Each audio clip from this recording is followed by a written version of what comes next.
In this episode, Yuya hates on Yui, and Yui hates on Yuya. They pick fights with each other. It's so petty. I'd have thought Yui would be more mature and try to calm down Yuya, but no. I know it looks like they're both just being brutally honest with each other, but I think their honesty is in fact malicious verbal attacks. I mean, it's obvious why Yuya doesn't like Yui. Despite him being half Japanese, he was taught disdain towards Japanese people, so it was inevitable that he would hate the Japanese Yui. But why does Yui hate Yuya? Does she have some disdain towards Americans for some reason? I really expected the tension between them both that was set up in the last episode to be just a one-way thing, and the two have pretty much similar perspectives on their rivalry, so the rivalry isn't particularly interesting.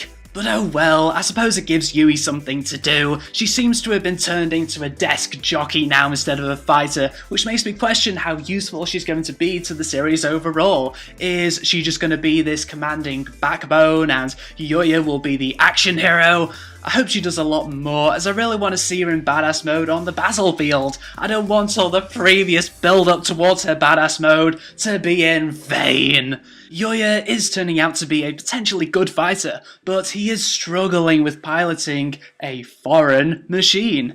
I sense a metaphor for his own personal identity struggle. Is he Japanese, or American, or both, or neither? We get to see a mock battle with the creepy beta monsters, and I never thought I'd be so glad to see some blood. The violence isn't immensely strong, but for such an early episode, it's understandable that it's toned down.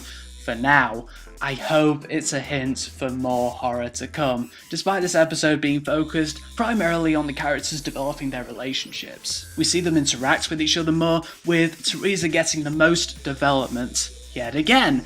But what about VG and what about Stella? VG is shown to be a womanizer of some kind, and Stella seems to be this confidant with Tarisa. We're also introduced in a little more depth with the two silver-haired females from the last episode, called the Scarlet Twins. Apparently they're top secret, so something's not quite right with them.